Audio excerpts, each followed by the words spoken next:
Hello, friends. It's me, Mr. Monica, again. We're going to continue today with our story of The Wizard of Oz by L. Frank Baum.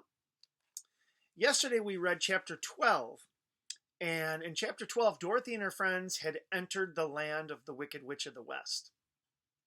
She was not happy, and she sent her pack of wolves to attack them, but Dorothy and her friends were able to escape. So, on to chapter 13 today. Unfortunately, it's called The Wicked Witch Strikes Again. So I wonder what she's going to do this time. Let's see. When Dorothy and the Cowardly Lion woke up the next morning, they were surprised to see all the dead wolves. The Tin Woodman told his friends what had happened, and they thanked him for saving their lives. After a bite of breakfast, the little group headed west again. Just then, the Wicked Witch of the West used her magic eye to see what had become of her wolves. When she saw that they were all dead, and the friends were still trespassing in her kingdom, she flew into a rage. She blew twice on her silver whistle, and immediately a flock of wild crows surrounded her. "Fly at once to those strangers," she shrieked. "Peck out their eyes and rip them to pieces." Off the crows flew toward the friends. They were frightened by the sight of the huge cawing flock, which was big enough to darken the sky. "Let me take care of this," said the Scarecrow. He told his friends to lie on the ground around him and cover their heads with their arms. The Scarecrow stood above them and put his arms out to either side as if he were stuck on a pole.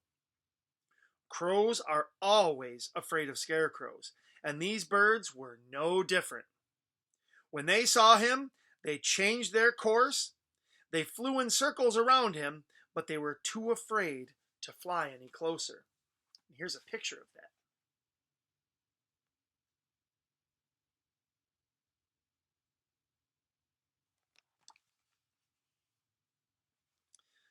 The King Crow, who was bigger and smarter than the others, looked more closely and saw that the Scarecrow was only stuffed with straw.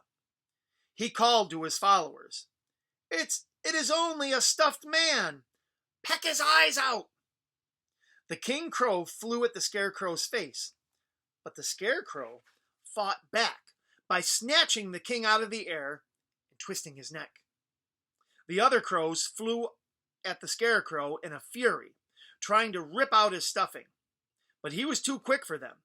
He caught each one and twisted its neck. Soon the whole flock of crows lay dead on the ground. The grateful friends got up and thanked the Scarecrow for saving their lives. Then they started walking west yet again. Back at the castle, the Wicked Witch had watched the whole scene.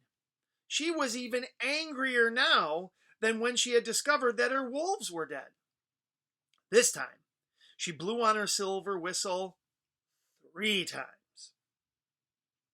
A loud buzz filled the air, and seconds later, a swarm of big black bees hovered around her.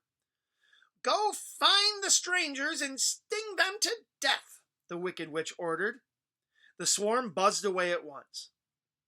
The Tin Woodman saw the bees coming and warned his friends. Again, the Scarecrow knew just what to do. "Lie down quickly," he told Dorothy, Toto, and the Cowardly Lion. "Now," he told the Tin Woodman, "take out my stuffing and spread it over them as thickly as you can. The bees won't be able to sting them through the straw." They obeyed the Scarecrow and finished just as the bees arrived.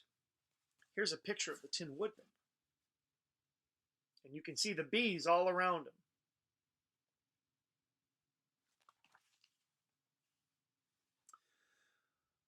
The only stranger the bees could see was the Tin Woodman.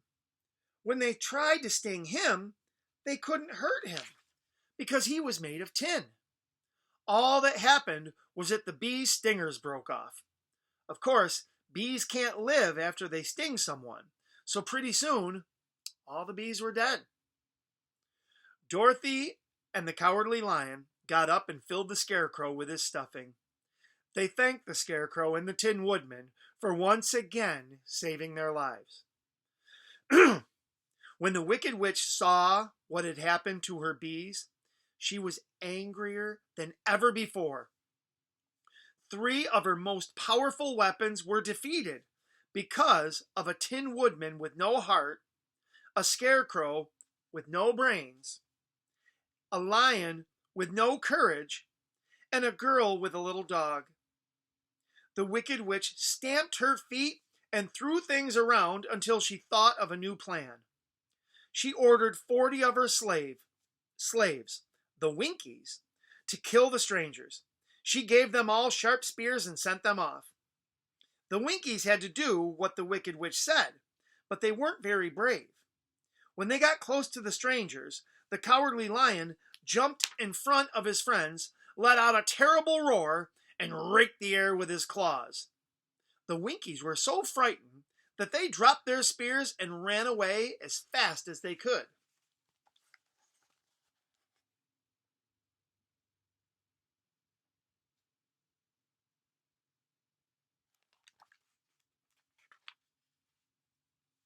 Now, the Wicked Witch was angrier than she had ever been in her entire life. The group of strangers was still in her kingdom. Her first 3 plans had been thwarted, and 40 of her slaves had run away in a panic. She had to find a way to stop the intruders. Then she remembered her golden cap. I wonder what the golden cap is. Any ideas? Well, we'll have to wait till tomorrow to find out, because that's the end of chapter 13. I hope you enjoyed the chapter today, my friends. Chapter 14 is called The Golden Cap, so we'll find out tomorrow. Have a great day.